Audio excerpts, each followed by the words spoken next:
वंदे श्री गुरु तारणम। बोलिए श्री गुरु महाराज की जय। भगवान महावीर स्वामी की जय हो। महाराज श्री आज आज सबको पता है कि जगत में जो कोरोना महामारी चल रही है, इसके चलते जो पीड़ित है इस महामारी से, वो जीव बहुत घबरा रहे हैं। इसके कारण बड़ी विडंबना फैल रही है और जीव दुखी है बहुत ज़्यादा। महाराज जी, इसके लिए कोई संदेश? देखो, ये सामने कोरोना की यात्रा का शुभारंभ है।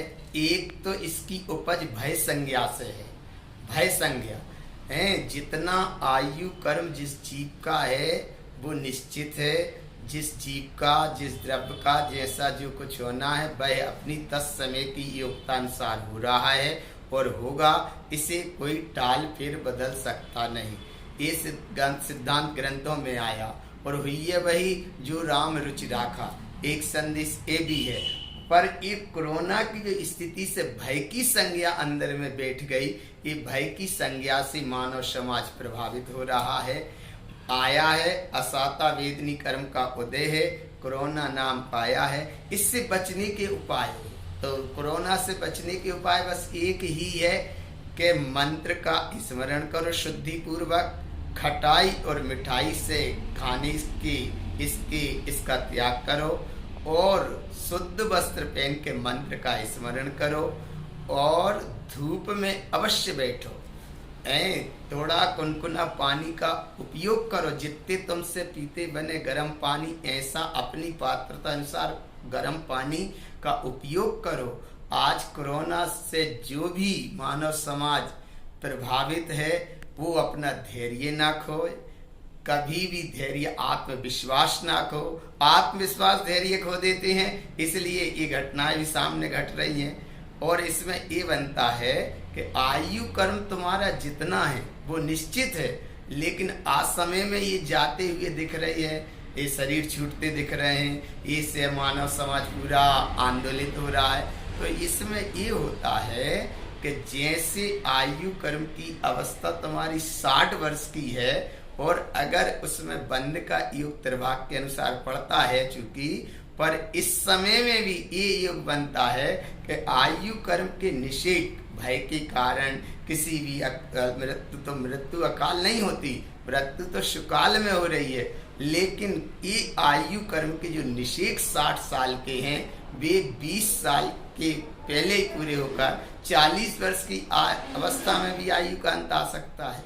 क्यों आ सकता है? क्योंकि वे आयु कर्म के जो निषेध 60 वर्ष के थे, वे ही आयु कर्म के निषेध ऐसी भय की संज्ञा भीतर से हुई, ऐसी संज्ञा प्राप्त भई कि वो 20 वर्ष के जो आयु कर्म के निषेध और थे, उस जीव ने 40 वर्ष की ही अवस्था में उनका पूर्ण योग कर लिया, भोग कर लिया और आयु का अंत का योग बन जाता है। ऐसे आयु कर्म की स्थिति के अंत में भी परिवार, समाज, देश, दुनिया, बिल्कुल सभी मानव समाज प्रभावित ना हो। निर्भय होकर रहो, अपनी आत्म स्वरूप का अनुभव करते हुए रहो। निरंतर मंत्र का स्मरण करो, अपने आप परिजन में मंत्र का स्मरण करो, अपने कुटुंब परिवार समाज में बैठकर मंत्र का स्मरण करो।